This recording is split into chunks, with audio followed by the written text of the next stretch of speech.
This is Bobby C. reporting from the Knicks Training Center in Greenburgh, New York, where the Orange and Blue just introduced the newest faces of the franchise. Welcome to Madison Square Garden Training Center, Greenburgh, New York. Today we're here to introduce 3 new free agent signees by the New York Knicks: Joakim Noah, Brandon Jennings, and Courtney Lee. It's a blessing. I'm just so excited to be here. I feel like a rookie all over again, just in terms of my excitement to play the game. You know, it's been a rough couple years with injuries, but you know, just the feelings right now are just, it's overwhelming. You know, just waking up, just happy. I don't see why we can't be a top 4 team in the East.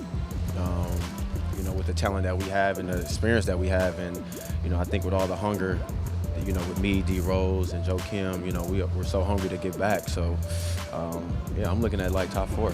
How important is it to have hungry guys on the roster? It's very important. You get a group of those guys to go out there and compete night in and night out, and especially those hungry guys. It'll show, as opposed to trying to feed a full alligator. He's not going to eat right away, but if he's starving, he's going to go out there and just try to destroy everything. And so that's pretty much how this team should be. We think the players that we've been able to attract to this team complement each other, and I think the audience that we have in New York will appreciate these players.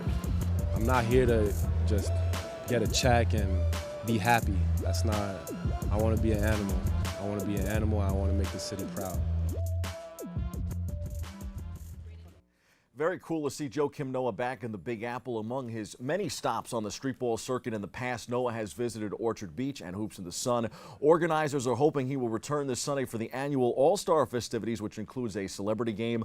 The celebrity game is slated for a 2 p.m. start and will be followed by the men's All-Star game at around 3:30 p.m. For more information, visit hoopsinthesun.net. The action starts at the Bronx Riviera at 10 a.m. Sunday with the Rising Suns League, the program's youth league, taking center stage on the blacktop. As for the Knicks, the team is filling out the rest of its roster with upstart reserves. Phil Jackson took to social media this week, appearing to challenge his team. He basically said the roster has been retooled and now it's up to them to make it happen. Well, even if the Knicks don't win, there is no franchise more valuable in the league, according to Forbes magazine.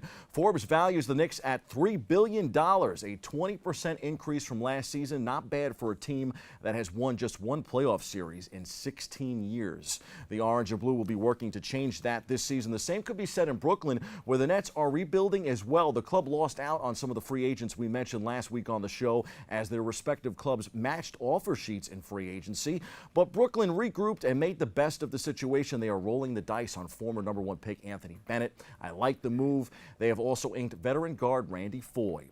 On the WNBA hardwood, the New York Liberty are the best professional basketball team in the Big Apple this year, hands down. The Liberty are in first place and have reeled off 4 straight victories, including Wednesday's 86-62 W against Atlanta. During this stretch, head coach Bill Laimbeer celebrated his 200th career win in the WNBA. Congrats to him and the Liberty.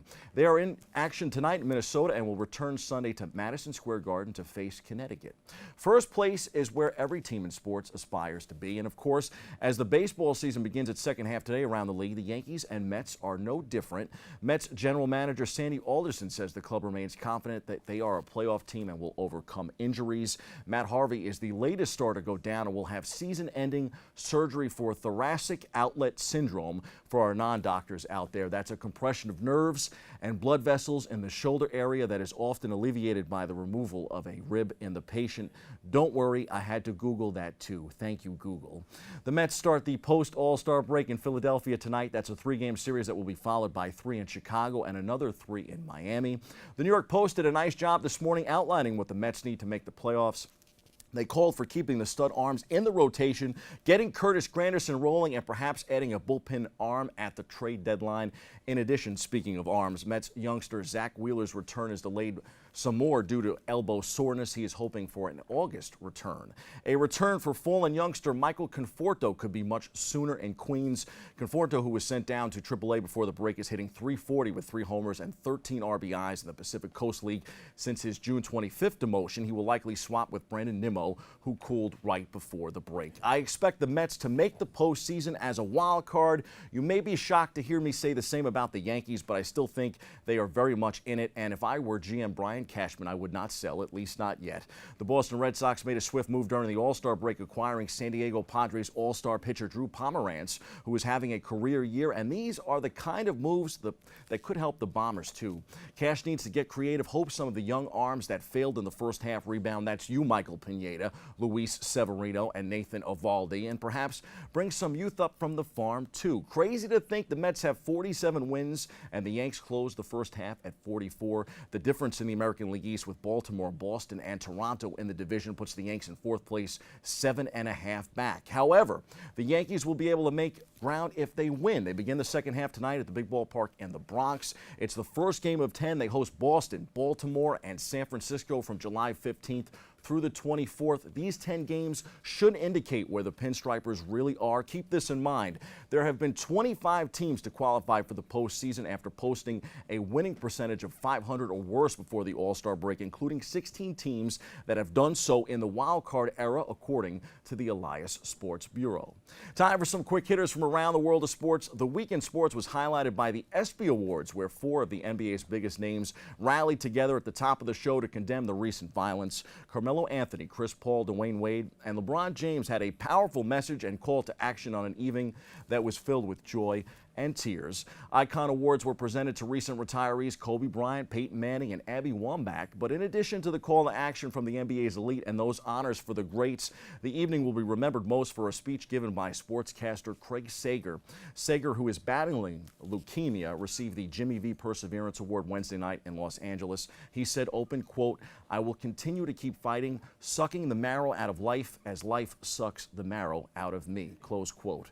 A night earlier in San Diego, the best of the best from the American League and the National Leagues squared off in MLB's Midsummer Classic. It became a royal affair with Eric Hosmer and Salvador Perez powering the AL to a 4-2 victory. Royals first baseman Hosmer was named MVP on an evening when baseball honored Red Sox slugger David Ortiz in his final All-Star game appearance. On the NFL gridiron, New England Patriots quarterback Tom Brady's latest attempt to avoid serving a 4-game Deflategate suspension to start the new season was rejected Wednesday by an appeals court. Brady is still trying to appeal through other avenues. On the ice, the Rangers agreed to terms of free agent JT Miller, one of only 2 players to skate in all of the team's 82 games last season. In golf, Phil Mickelson is a first-round leader in the British Open. He tied the record 63, but would have been able to set the record 62 if not for a birdie that rimmed out on number 18. And Wimbledon is in the books. Andy Murray and Serena Williams are your singles champions. Those are the headlines. We hit the C-list for a Bronx champion of the courts.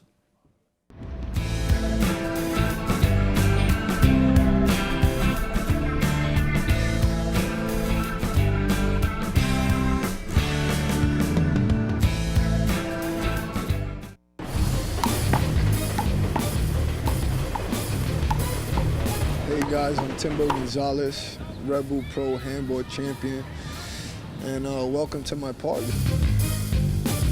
He's a New York City playground legend, and he's coming to a court near you. No hoop needed, no equipment necessary. Meet Timbo Gonzalez, inner city youth turned professional handball star. I was out here about 7 years old. That's when I moved down out here to Kingsbridge area. So growing up, it was really hard. You know, you have drug dealers, you know, on every corner. My friends got me involved in handball. It was just something different. I gave it a try and instantly became addicted. It just kept me, from hanging around the wrong crowd. It's like a big stress relief, so it helped me out so much. Like, I would go to school and I'll be like, damn, I can't wait to, get out of school and, go play handball. It's just like so addicting. I just always wanted it. It was always on my mind. Like, I couldn't really think about nothing else. Just play handball, play handball. A Red Bull athlete, Timbo went from king of the park in Kingsbridge to king of the courts around the city.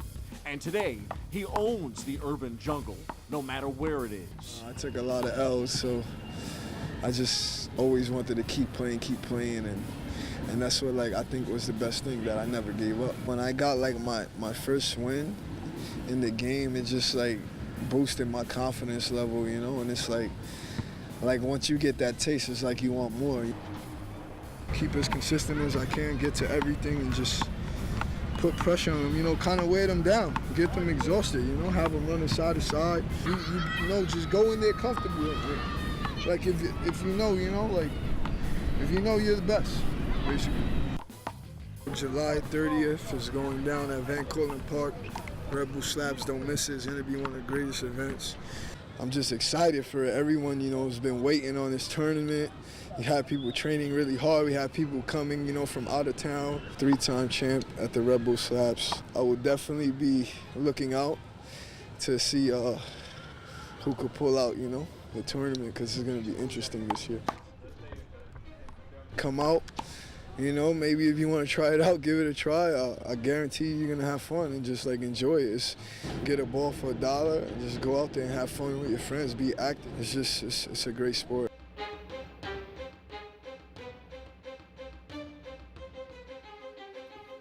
Yes, indeed, Timbo, and the Red Bull Slaps are coming to Van Cortlandt Park on July 30th. You won't want to miss it. Check out redbull.com for more. That's your look at sports. I'm Bobby C.